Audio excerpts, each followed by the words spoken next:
feels fascinating. Dealing with subject matter from New England. Are you from New England? Yeah. Yeah, you're like, I'm so exposed. Where's the cover? Yeah. Yeah, you can be like, I'm going to go there. Oh, nice to be able to see it. Everyone can see this. Hi, everyone. Sorry for the technical difficulties.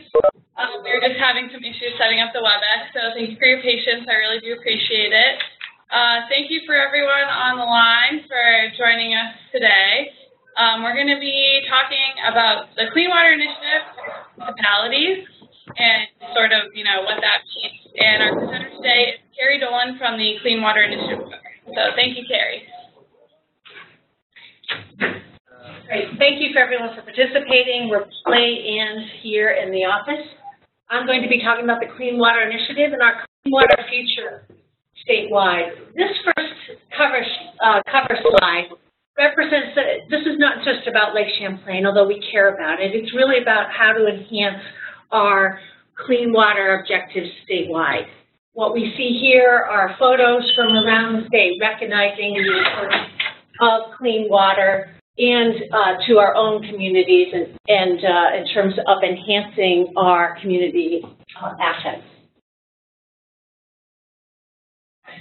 Vermont is blessed with rivers and streams and lakes and ponds across the state, and our communities love these waters, and we've used them over time. We've used them as working streams and enhancing our communities and providing a kind of an economic improvement to our communities.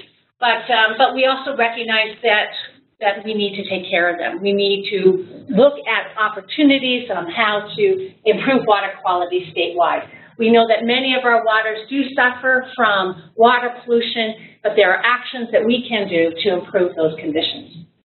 We recognize that clean water really provides an economic support for our municipalities statewide. Clean water provides for safe areas for recreation. It helps to support our tourist and natural resource-based economies. And yet, when our water quality suffers, so do this economic opportunity. We see decline in property values. We see the cost of clean water treatment increase, and we see the costs associated with trying to reduce the pollution increasing as well. And because of that, because we recognize that inherent importance of clean water for our regional and local economies, it makes sense for us to think about how do we improve the water quality statewide for this generation and future generations. We're going to just set the stage to make sure we're all on the same page and understanding what our water quality challenges are, so that everyone can understand where we need to go from here. We recognize that water pollution basically is a discharge of pollutants into our receiving waters. Those pollutants can be everything from litter that is collected on our landscapes that are delivered by rain and snow melt, or it can be associated with actual discharges from a pipe. And we typically characterize water pollution into two buckets. One bucket refers to as point sources, that is discharges from a conveyance, a pipe, or perhaps a swale or a ditch. But that discharge is typically managed through a permit. We're able to regulate those discharges, the effluent in those discharges, to ratchet down on the pollutants of concern. And so we can fundamentally address these very effectively through our permit programs. And we've made tremendous gains since the 1980s in investing in technologies to reduce water pollution from these point sources. Our challenges are that much of the water pollution we experience in Vermont, and in fact statewide, are associated with non-point sources. That is, the sources of pollution from everything else. They're typically driven by, as I've described, by rainfall and snow melt that are hitting hard surfaces or compacted soils and delivering that water at greater velocities into our receiving. Some of the impacts include, if those hard surfaces are road networks or parking lots. Some of the pollutants can include petrochemical pollutants. It can include the sediments and the nutrients that are bound to those sediments. So where we see erosion caused from this precipitation-driven runoff, we tend to see the delivery of these nutrient pollution such as phosphorus and nitrogen. And we also see a degradation of our ecosystems because of the delivery of all that sediment into our receiving waters. And unfortunately, the improvements or the gains we've realized from addressing our point sources over time have been somewhat masked and overwhelmed by the relevance of the non-point sources across all landscapes, from agriculture to our hard surfaces in our municipalities, our streets, and construction sites.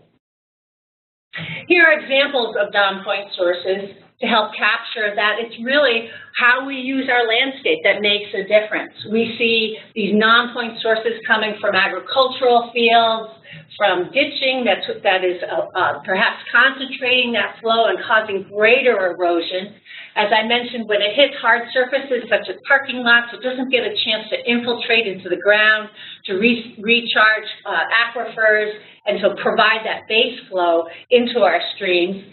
Hard surfaces tend to short-circuit that kind of infiltration, and we see not only the delivery of whatever's on those hard surfaces into that receiving water, we see greater velocities of warmer water typically into those receiving waters. And so if that receiving water is a stream, it has to handle all that type of impact, that greater volume of storm water coming into that receiving water.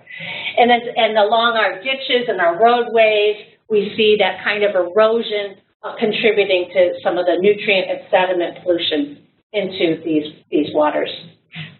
The problem is what happens downstream. We all live in a watershed. Water flows downstream, and it collects into those receiving waters, whether you're on the Connecticut River Basin and seeing that we're part of a large basin there that brings all those pollutants down into the Long Island Sound, causing some significant water quality problems there. In this case, we're showing signs of how well Lake Champlain works, or Lake Nympha-Magog works as a sink. When you have all that pollution coming in from these non-point sources delivered by those tributaries, we see that lakes that receive that are working very effectively as sinks, bringing that material into it that settles into the substrates, and unfortunately creates some conditions that are associated with some of these algae blooms that we experience during the summer months. But we really have these problems statewide. Whether we recognize that we have algae blooms in many of our lakes around the state, we have sedimentation or too much sediment coming into our waters that can blanket our streams, especially in more urban areas. We see the introduction of nuisance species coming in to our waters that can choke those ecological systems. We see the gobbling up of our floodplains with development. The problem with those sorts of impacts is that it tends to result in losing those floodplain assets, losing our ability to be able to use our floodplains for flooding that can help dissipate the energy associated with that flood event, causing greater erosion and greater impacts downstream. And as I mentioned earlier, the impacts associated with those petrochemical materials coming into our waters, or erosion caused from a lack of being able to manage runoff from our gravel road, can all contribute to problems that we experience statewide. So we talk about these large TMDLs. TMDLs are it's part of the Clean Water Act. This is when you have a polluted water, you need to do something about it. You need to identify what's going on, what are the sources, put a plan together, a plan of action together, and then implement those plans. Wherever you're standing in the state of Vermont, you're fundamentally standing in one of these large restoration initiatives. We have the Lake Champlain Basin TMDL, which is about half the state. We have the Connecticut River TMDL, which is a third of the state. We have Lake Nympha-Magog TMDL, a restoration effort going on, which is another 5–6% of the state. So, and then certainly we have water quality challenges in the southwest of Vermont as well. So there's really an opportunity for all of us to identify these problems and move forward with solutions. And I throw this Chinese proverb up, because I think it gives us some hope. It recognizes that, I think it's very inspirational. It recognizes that what we do today is going to have an impact tomorrow. We know that the investments we make today is not kicking the problem down into the future for another generation to handle. We're stepping up to the plate, addressing these needs, because we know we can make a difference to a better clean water future. And so the legislature had signed, and the governor had signed into law what we endearingly call the Vermont Clean Water Act. It was Act 64, and that identified the authorities that the state needed to ensure that we can deliver clean water statewide. It also recognized that we're in the midst of putting together a strategy for Lake Champlain Basin, the Lake Champlain Basin TMDL, and the intent of this bill was to support the state in moving forward with meeting the EPA's expectations and, quite frankly, the public's expectations of a cleaner Lake Champlain. The value of the Clean Water Act, the Vermont Clean Water Act, was its acknowledgement that it's an all-in approach. Because of the predominance of the non-point sources as contributing to our water quality challenges, it really represents that everyone needs to maybe part of the problem, but we are certainly the part of the solution as well to achieve clean water. And this all-in approach is to put aside the finger pointing and begin the process of looking at where are there cost-effective opportunities across all sectors, from roads and our developed lands to forestry and agriculture, how we manage our rivers and our wetlands. Does represent a real opportunity for all of us to work for those goals of delivering clean water, but through a cost-effective lens. And use this concept of tactical basin planning, which we heard in the last brown bag, as an organizing structure to be able to identify and prioritize actions for moving forward across the state. So I'm going to dive into each of those elements. That all-in map does provide me a roadmap of this conversation. And I want to talk specifically about roads. We know and recognize that the municipalities manage some 12,000 road miles, well, a significant number, a percentage of our road miles. I think about 50% of those municipal road miles are in gravel. And recognizing that we live in a hilly, mountainous state where our valleys need to share that space between our roads and our communities and the rivers themselves, the sheer proximity of the river in our road network does represent a potential water quality problem when that proximity and slope of that terrain could be delivering water at greater velocities into the streams themselves.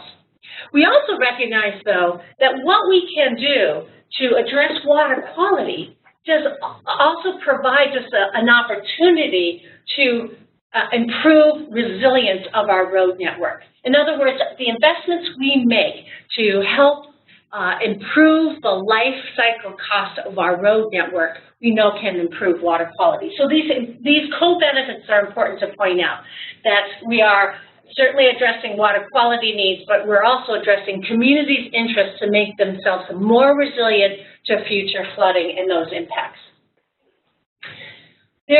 So the goal of having a road component or a road general permit that's described in Act 64 is to reduce runoff and erosion associated with both the municipal and the state road network.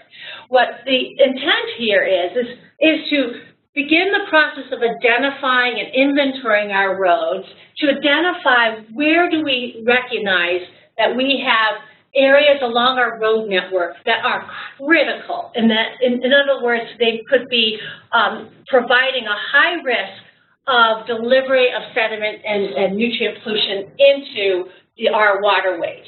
So what we're really interested in is identifying those connected roads, those roads that what we would call as critical source areas of our road networks that could be causing water quality problems. And as I mentioned, the benefits of addressing those areas can certainly help municipalities in terms of making their road networks much more resilient to future flooding. The important point to mention, I'd like to mention in the general permit, the roads general permit, is that built into Act 64 in this process of developing and implementing this permit is this concept of time, flexibility, and support. This general permit was structured in such a way as to give municipalities the time to understand why they need to address their road networks, what they need to do, how do they go about taking those actions, and where can they turn to for greater support and being able to identify and address some of these more chronic areas. So the general permit will go into effect at the end of 2017. We're spending the entire year of 2016 to reach out to municipalities, involve municipalities in the development of that general permit, hear from stakeholders what needs to be in there. I think many of our municipalities are familiar with the road and bridge standards. Most of our municipalities sign an annual compliance form indicating that they are compliant with those volunteer road and bridge standards, principally because of their interest to make sure that they can access FEMA dollars after flood events under the Emergency Relief and Assistance Fund, ERAF fund. But much of it contained in that those road and bridge standards there are some simple to understand stormwater improvements, stormwater best management practices.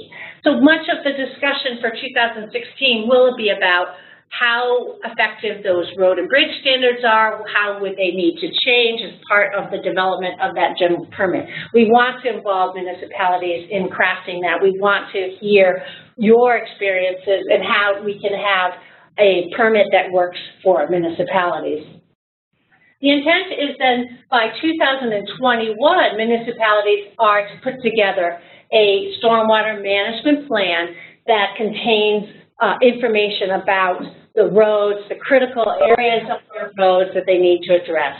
And it does apply to both paved and unpaved roads.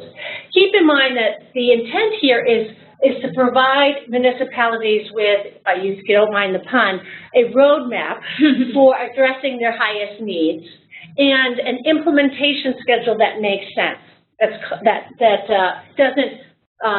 doesn't put too much of a burden on municipalities' budgets, but recognize that we need to start chipping away and prioritizing our efforts at these greatest, more chronic areas. Built into that general permit will be an expectation of implementation over time, over a 20-year planning horizon, and an indication of how they're complying with that over time. It's not to suggest that all roads need to be compliant with the standards immediately, that there is built in here that time necessary to prioritize actions and achieve improved road conditions. And so that, as I've described, that municipal road stormwater plan will include an inventory, being able to inventory your roads, identify those problem areas, help to prioritize them, and then begin implementation. Now, we anticipate that municipalities need assistance. They need technical assistance, financial assistance on how to go about all those elements, how to conduct an inventory, how do they tell and help prioritize their actions, and where can they turn to for greater assistance and financial assistance.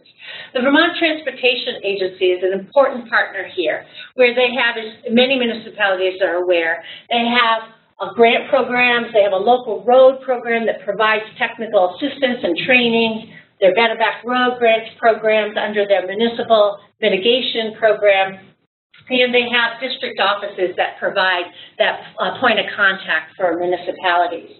Vermont Transportation Agency also supports an important partner. The regional planning commissions have transportation planners at the commission supported by Vermont Transportation Agency. They too could be very helpful in helping to conduct those inventories and prioritization.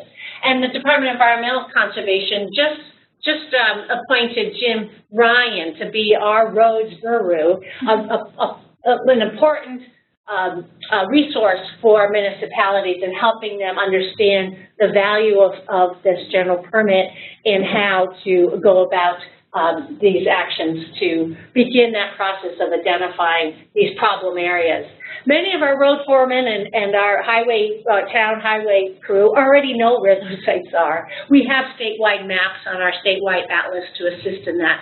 And so this is helping to validate that the information we currently have and bring in additional information. And keep in mind that these inventories are important not just for water quality, but they're important also for hazard mitigation planning, being able to identify these areas that are vulnerable to flooding, for example, typically will be the same segments of road that are vulnerable to erosion problems. Well, we also recognize that our transportation agency needs to show by example that they too need to do their part to address water quality problems that are running off our state highway system as well. And in fact, the entire state road network will be under a general permit. We're going to be calling that a TS4, a Transportation Separate Storm Sewer System permit. And that permit will provide not only the opportunity for VTrans to demonstrate and show that a greater commitment to addressing stormwater problems, it will also give Vermont Transportation Agency the flexibility to be able to prioritize their efforts too. Right now, typically, the Vermont Transportation Agency integrates stormwater into their day-to-day operations and maintenance work, but that doesn't give them currently an opportunity to identify, look through their network, their roads network, to determine where do they have chronic problems. And this general permit will enable Vermont Transportation Agency to do the right planning and target important problems that they recognize as needing to be addressed. Another part of Act 64 and the Clean Water Initiative is to address our hard surfaces, our non-road related hard surfaces. Right now, if you are a developer and you're going to build a new housing development or a new structure and you're disturbing over an acre of land or greater, you need to work with our stormwater program and secure a stormwater permit. But we know what we have out there across the landscape are large, what I call grandfathered hard surfaces, large parking lots or impervious covers that aren't currently permitted or were permitted prior to our 2002 stormwater manual. That stormwater manual was the roadmap for new developers to ensure that they're following standards, stormwater management standards when they're developing and need a permit for that development. And so this component of Act 64 is to try to start leveling that playing field and bringing some of those grandfathered hard surfaces into the fold, to begin to look at where do we have those grandfathered large impervious surfaces and to require a permit to address their stormwater controls. We're using 3 acres as a threshold to identify where do we have these grandfathered sites that are about 3 acres or larger, and will require those sites to receive permit coverage. And depending on where you are, whether you're in the Lake Champlain Basin or outside Lake Champlain Basin, there are different deadlines, which I think the next slide shows. But the intent here is to require retrofits, and part of the development of that permit, what I call the developed land permit, will be about developing the standards for that permit. We do recognize, though, with respect to Lake Champlain Basin, under that restoration strategy for the basin, that Lake Champlain TMDL, that in some sub-watersheds of Lake Champlain, we may need to go below 3 acres to meet our water quality objectives. But we're using this as our initial threshold. Here are the dates associated with that developed land general permit. We anticipate having that the Agency of Natural Resources will adopt the general permit by 2018, then require those sites within the Lake Champlain Basin to receive permit coverage by 2023, and the rest of the state by 2028. Again, reflecting the time associated with those sites and being able to understand what are their options for addressing the stormwater problems associated with those sites. We have our larger municipalities are under a general permit already called the Municipal Separate Storm Sewer System Stormwater Permit. I know it's quite a mouthful. We often call them the MS4 municipalities, and there are some non-municipal sites as well, such as the Burlington Airport. But the important point I want to make with this final bullet is to recognize that our larger communities currently already have either in place or developing these restoration plans for addressing their stormwater needs. Those plans will need to incorporate a phosphorus control plan, especially in the Lake Champlain Basin. I'm not going to spend a lot of time on the agricultural elements of Act 64, but there's a couple of slides I want to emphasize. First of all, I'd like to mention that the all-in concept does recognize that agriculture is one of our larger sources of non-point source pollution, and they have an important opportunity from both in their production areas as well as how they manage their fields and their crop production on how and what steps they need to take to reduce the runoff-related water quality problems we see. And so currently the Agency of Agriculture, Food and Markets is undergoing a process of updating what used to be called the AAPs, the Accepted Agricultural Practices. One quick thing the Act 64 did was renaming the AAPs to call them RAPs.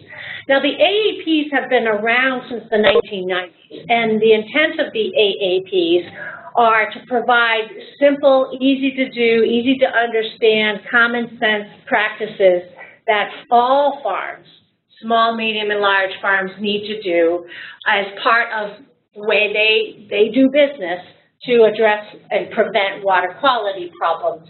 What we've discovered, however, is that much of our attention, our resources have been addressing water quality needs related to our medium and large farms, and we haven't spent a lot of time or provided much resources, in terms of resources, to the smaller farms. And what we found is that many of our smaller farms aren't familiar with the AAPs.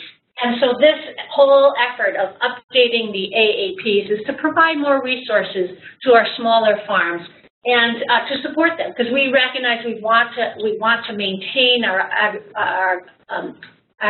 agricultural-related economy. We see that as an important part of our economy. We're not talking about driving farms out of business, but we are talking about greater education, greater outreach, greater technical assistance and financial assistance to our farms, including small farms. The other point I want to make here with respect to the update of the now RAPs is that for the first time, the Agency of Agriculture will be defining what small farms are. They anticipate having the RAPs completed, the update of the rule associated with these RAPs completed by this coming July. So right now, the Agency of Agriculture is undergoing a process of informal public meetings around the state to talk about a draft RAP. It's on the Agency of Agriculture's website now. There will be a more formal public meeting sometime in the late winter, springtime. But here's the opportunity to hear or provide some informal input into what the RAPs should look like. Why am I raising this with respect to this discussion about the Clean Water Initiative as it relates to municipalities? Is because how we define small farms does have an impact on those size farms that may be below that small farm threshold. And right now, the RAPs do propose a small size in the RAPs, and meaning that there may need to be a role of municipalities in addressing some impacts associated with farms that are smaller than the small farm threshold. So pay attention to that, be involved in that, and provide your input into how you see the RAPs and the small farm should be defined. And as I mentioned, the intent of addressing the Act 64 in the agricultural component is to also provide greater financial aid to farms and to spell out the expectations related to enforcement of these rules. The other element I want to point out, especially as it relates to municipalities, is that note that one of the proposed revisions under the draft RAPs is to increase a setback from all waters, including your roadside ditches. Oftentimes we've heard from municipalities that they're concerned that the water quality or the problems associated with their road network isn't necessarily related to water running off their roads into the ditches, but water running off the adjacent land that, depending on how that land is being used, may be bringing and delivering that sediment and nutrient pollution into our waterways. And so the intent of having, for the first time, a setback off of roadside ditches, including municipalities' roadside ditches, is important here. Also note that there are other requirements that, in terms of trying to address the needs in the agricultural setting, such as livestock exclusion. They too are going through the process of identifying critical areas in agriculture and require important soil conservation needs and other new standards related to drainage. Now, similar to how we described under the road setting, actions you can take that not only benefit water quality, but benefit in terms of providing greater flood resilience for municipalities. We also recognize in the agricultural setting actions that farmers can do to reduce water quality problems associated with a farm also benefit the farmer in terms of providing a greater emphasis on soil health. How to reduce erosion and reduce the loss of nutrients coming off of the farm field is an important objective of these actions. So I, again, want to emphasize the importance of these multiple benefits, these co-benefits from the actions we're describing. The way in which the state is planning on being able to compile all that information together, prioritize the actions by sector, and then begin and continue to implement actions is through this organizing concept called tactical basin planning. I think many of you might have listened in to the brown bag session last month where we focused in on tactical basin planning. We have a YouTube video for that online. But I want to, again, emphasize the value of these tactical basin plans because it does provide some important organizational approach to how to address our water quality needs on a statewide basis. These tactical basin plans recognize that we have divided the state into about 15 planning basins based on watersheds, knowing that what happens upstream does and could have an impact to downstream communities. So they are organized on a watershed. And we have 5 planners at the Department of Environmental Conservation who are become an important point of contact for you all in understanding how to move forward here. Each plan will be revised and revisited every 5 years, although part of the objective of these tactical basin plans are to develop what we call implementation tables. This is a table where we're going to keep it live. We're going to keep it as a working document available and for us to update that continuously. And those implementation tables will help compile all the project needs and help to prioritize which ones are the most important and cost-effective for the state and municipalities to take on. The other point I'd like to emphasize with respect to the development of these and updating of these tactical basin plans, the important role that regional planning commissions will provide in reaching out to municipalities, getting them engaged in the development of these plans, and so they too become a very important point of contact for municipalities. This map shows, again, you probably saw this last month, but I want to emphasize the point of contacts for you all, depending on where you reside. But you can also find this information on our website. But these are the contacts, the 5 basin planners available for your assistance statewide. The website here described is in the Watershed Management Division's page. If you go to the planning option under the Watershed Management Division website. Another very important point, a component of the Vermont Clean Water Act, Act 64, was the establishment for the first time a new clean water fund. This fund is not to replace existing resources that are currently available to municipalities and other and farmers and other needs, but to enhance those existing funds, but to provide dollars and technical assistance that can go directly out to our to meet our clean water needs. The intent of this Clean Water Fund is to provide something on the order of $5 million each year for 3 years, with the understanding that the Act 64 points to the Treasury Office to make a recommendation of what will look like, what should be a long-term or sustainable funding source look like. So this is exciting. This is the first time we've been able to establish an important fund where these dollars are to go directly pass through the various agencies to municipalities and other partners to implement these actions, these priority actions that are coming out of tactical basin planning. I wanted to give you a snapshot of what the vision is for the first 2 years of the Clean Water Fund.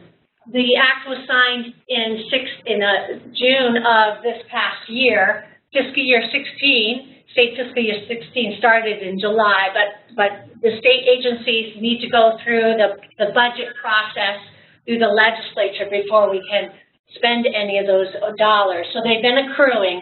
Our anticipation over 2 years is have something on the order of $10 million over those 2 years. And this is our vision of how we anticipate allocating those dollars across those sectors, where agriculture will provide greater technical financial assistance to farmers in 16 and 17. There's also some dollars set aside by statute as required under Act 64 to help support personnel needs to implement these clean water actions at the Agency of Agriculture. The municipalities will see a greater increase of available dollars to support both roads and stormwater needs. The road component will be managed through the Vermont Transportation Agency's grant programs, such as the Better Back Roads program under the Municipal Mitigation Program. And the stormwater needs will be managed through our existing Ecosystem Restoration Grants program. There is some set aside for municipal wastewater assistance. I know this is small compared to what we recognize as the overall need of the wastewater treatment plants, both within Lake Champlain Basin for compliance with the Lake Champlain Restoration Strategy, the TMDL, as well as the Connecticut River wastewater plants along the Connecticut River drainage, and certainly with respect to the Magog's restoration strategy. But we recognize that this will help to provide additional support in terms of conducting asset management and asset planning to help support municipalities in addressing their wastewater upgrade needs. Kari, I just had a question from someone regarding this slide. Okay. From Dan Albrecht. Okay, can you hold on, Dan? Let me just finish summarizing this, and then we'll go right to that question. There is anticipated dollars associated with trying to restore floodplains for greater flood resilience. So we're looking for and have opportunities for both wetlands and floodplain assets, recognizing that our natural infrastructure, such as our floodplains and wetlands, do provide important water quality and flood resilience benefits. And we do recognize the importance that statewide LIDAR provides our communities. We use LIDAR, which is the state-of-the-art aerial photography used to identify areas prone to flooding, flood hazard areas. It's used for identifying problem areas related to landslides It's used for transportation network and design of transportation networks. It's used to identify critical stormwater sources that could be hard surfaces that are directly connected, delivering water directly into our waterways. And so we recognize that this state-of-the-art technology is important, and by providing, this dollar will enable us to complete the state and in particular address the mapping needs in the Connecticut River Basin.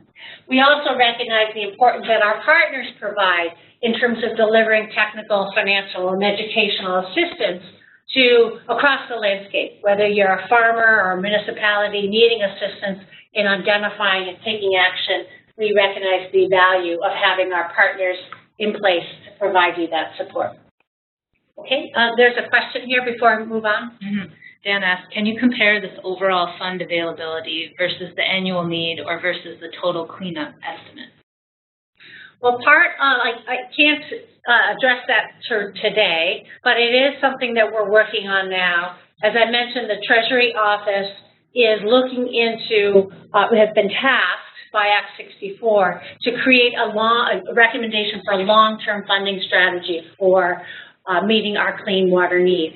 Part of understanding what that long-term funding strategy is relates to where's the gap and how big is that gap across the sector. So we're going through the throes of understanding what are our needs, what are our current assets in terms of federal assistance that we receive or anticipate receiving in the future, and other partner support, and to identify what the gap is, to then map that gap with potential alternative funding sources to create that long-term sustainable funding source.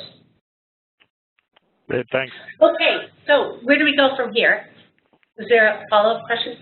Thank you. Oh, you're welcome. Okay, so where do we go from here? I've given you quite a bit of information about the opportunities across the landscape to address these water quality needs, and in particular, what are the responsibilities of municipalities to do their part in addressing clean water, our clean water goals. And so what I lay out here is something that we're trying to be consistent in trying to identify what are the logical steps necessary to address our critical opportunities. Step 0, really, is to understand what the breadth of the problem is. What problems are we trying to solve here? What are and to understand that, typically the first step in that, can you move backwards? The first step is to conduct some assessments. Depending on if you are you're in a municipality that has impervious surfaces, have these hard surfaces, or you have a more rural town with your road network, the logical first step would be to do an assessment, to do an inventory of what those problem areas are. Answering the question, what can we do? Step 2 would be then to move to design. Once you've identified and created an inventory and identified those problems, and then prioritize those problems, the logical second step is to move into the design step, designing the solutions to address those problems, with step 3 being the implementation step.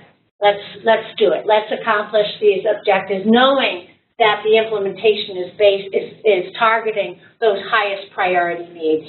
And if part of your solution requires loans to accomplish this work, such as a U.S. Department of Agriculture Rural Development loan or state revolving fund loan managed by a combination of state and U.S.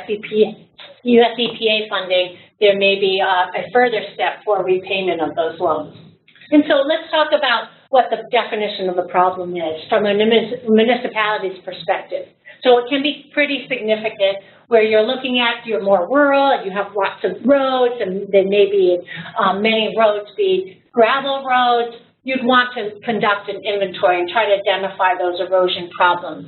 Perhaps you know that some of your larger municipal parking lots, for example, may not have any, or for example, a school parking lot may not have any means of managing the stormwater running off of those areas. So that may be part of the problem. Or you know that you have combined sewer overflow problems, that when it rains, unfortunately, these combined sewer systems are designed to overflow, but the result of that overflow could be causing and contributing to water quality problems. So there may be some more natural resource needs in terms of recognizing that if we can restore floodplains upstream, that we can benefit from a reducing or dampening of those flood hazards. So, Kari, we have 10 minutes left. I just want to make sure that we have enough time for questions. Okay. Too.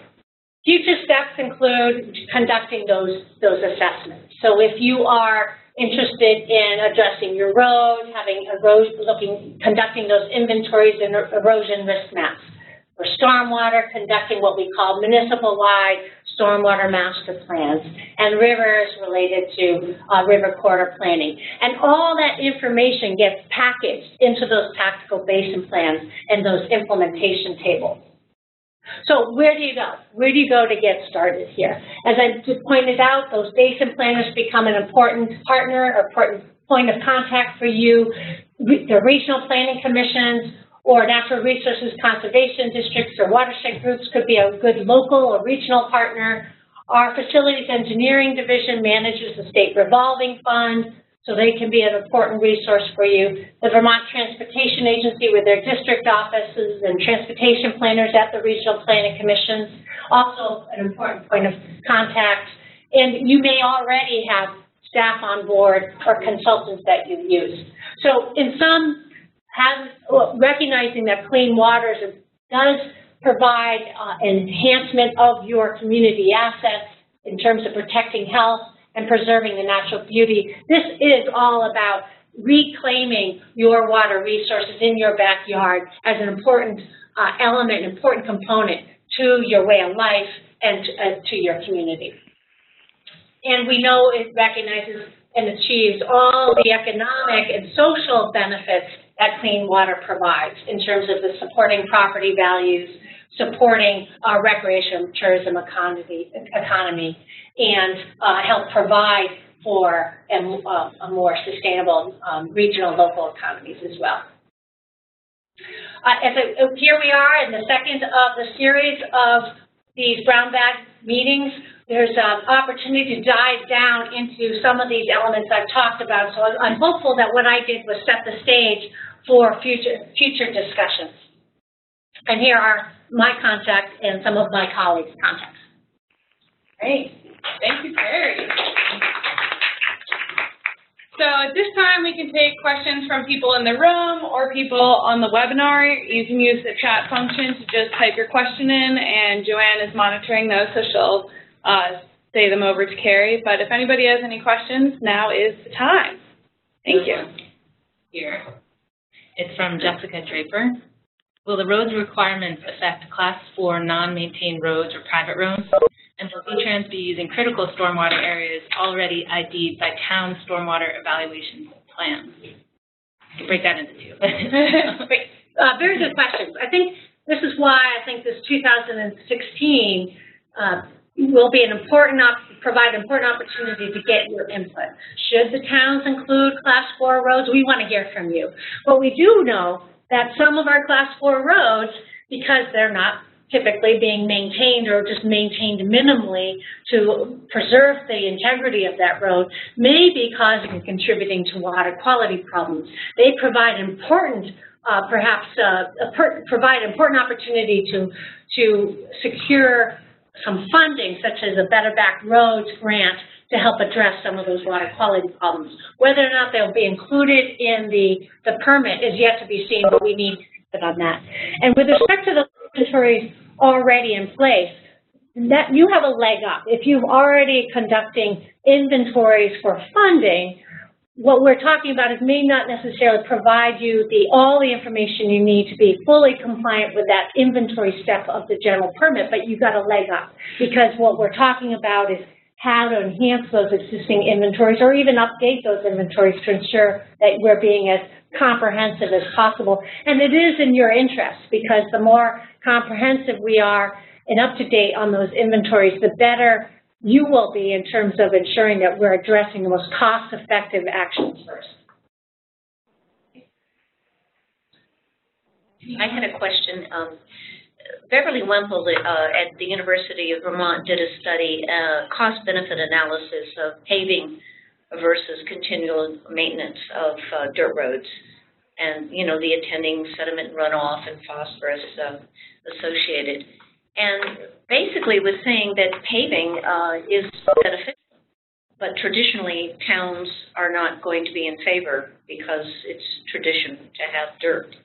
So could you, and then the other piece about municipalities and developed lands, it's my understanding in Act 64 that only 10% of the existing developed impervious surfaces have to deal with stormwater runoff.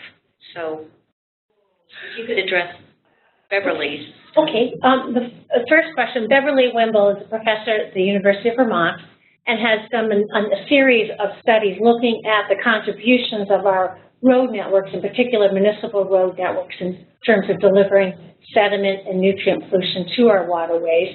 Some areas are more, some road networks contribute more than other road networks. But not only did she look at kind of the magnitude of the problem associated with roads, she was also looking at what can we do about it? What kind of best management practices need to be put in place, or we need to encourage or incentivize to address those important opportunities. We recognize if half of our 12,000 road miles of municipal roads are in gravel, we know that we won't be paving all those as a solution. Principally because, like any infrastructure, you need to maintain our road network. And what we're suggesting here is cost-effective actions that we can do to address the real sources, not to create Band-Aids of problems, but to address those sources. And so simply paving the road may not necessarily be the solution here. We know that what we do with that conveyance along our roads, the ditch itself, and how to enhance the integrity of that road ditch may be what our focus needs to be. So the intent of this general permit is not only to identify those priority areas, but what are our options for addressing that? It may not necessarily result in needing to pave the road. It may result in some other action. Your other question regarding, I think, the Lake Champlain Basin's 3-acre threshold. So again, the large strategy to restore Lake Champlain, the TMDL, did look at the contributions of all these sources. How much of the water pollution is coming from a phosphorus delivery, is coming from agriculture, how much is coming from just the overall forested landscape, from our unstable road channels, from wastewater treatment plants, as well as our hard surfaces. And on an aggregated basis, there was an expectation of reductions, overall reductions by each sector. But what we have received from the Environmental Protection Agency as their final draft, that we're still waiting for the final strategy, the final TMDL, but it broke out the large strategy, which is half the state, into 12 smaller watersheds. So we'll have separate strategies with each watershed. And within each of those strategies, we'll have targeted reductions by sector. I haven't seen the numbers by sector, but the intent is by the actions identified in those strategies and supported by a plan that we've developed in draft form, we will get at and meet water quality standards associated with each of the lakes. I guess what I'm saying is what I've heard is the retrofits for existing impervious surfaces are not going to be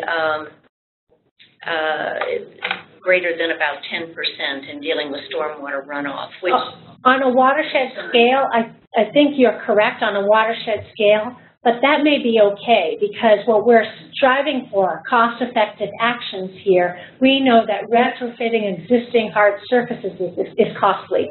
And so the intent here was to identify opportunities across all sector and do so in a cost-effective manner. This is why if the all-in approach makes sense, and why the road component is important here, because it does represent both on paved and unpaved roads that need. What I hear is it's very onerous, the back road issues of mitigation, when the Kmart parking lot only has to retrofit 10% is the kind of comments I'm hearing. Okay, it's more the it's more the commercial. It's not to represent that Kmart. We're referring to a large parking lot in Burlington that currently, as I understand, is not that stormwater coming off of that hard surface is not being treated. And I believe it's at the old Kmart Plaza. Yes. Compared to the individual costs of needs across all municipalities for addressing the stormwater associated with their road networks. Well, the actions that we take at the road network can make a difference, as I mentioned, on those co-benefits for improving flood resilience, improve the integrity of the road network, as well as enhance water quality. And it becomes a very cost-effective strategy compared to ripping up pavement.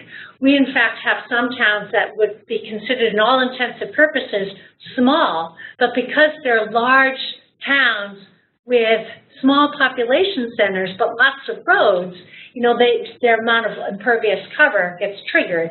So this becomes an important strategy for us to address the most cost-effective actions we can take. Now, getting back to the Kmart Plaza as a case in point, that doesn't suggest that we would only be treating 10% of that Kmart Plaza.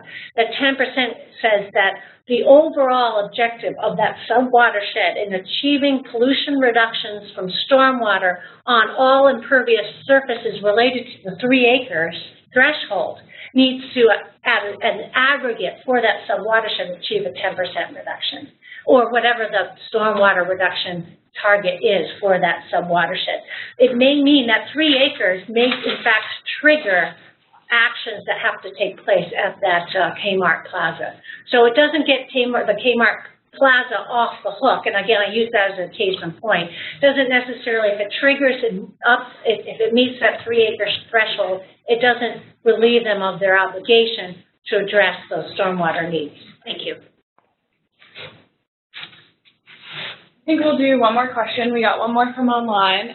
This is from Jessica Draper, and she's saying that I've been hearing from municipalities that they want to wait for the state to tell them what to do instead of going ahead with identified projects. Should they or should they not be proactive and try to make changes sooner rather than later? Will it be appreciated / accepted by the state, or will it be a waste of time and money to do things now before the requirements are in effect? I highly encourage municipalities to act now for a couple of reasons. One is that you know the permits are coming, and we have funding available for addressing the high priority projects. We're trying to incentivize early adopters of this process so that if you need to conduct an inventory of all your hard surfaces through the stormwater master plan, or you need to conduct a road inventory, do it now and and you can secure, most likely, it's a competitive process, but there are resources and funding available to help conduct those assessments.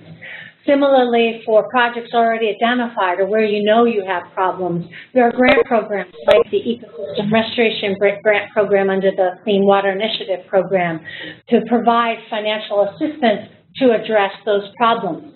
And those needs are typically met with grants to be able to support municipalities. Once the permit is in place, it's highly likely that the municipality or whoever the owner of the source will have to pay a significant share of the cost of both the inventory and the implementation. Case in point, those large municipalities under those large stormwater permits that I referred to as a MS4 permit, right now they are required when they approach the state looking for financial assistance for project implementation, they have to come up with 50% of the cost to implement those projects. Currently, we are getting requests from municipalities that aren't required to implement these actions yet, and we're providing a significant share of the cost. We try to incentivize some buy-in at the municipal level or through our partner support, but there's greater likelihood upon the competitive process, greater likelihood of being able to access the technical financial assistance that you may need if you come in early. Great. Thank you. And with that, I think we're going to wrap up our brown bag for today. If you have any leftover questions, feel free to email them to Kari. In a few days, we'll have this presentation as a YouTube link that you can access online. So thank you, everyone, for participating. Thanks. Great.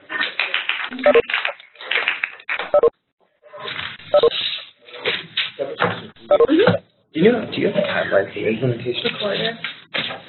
It's the, So, Kari, or is the basement planner?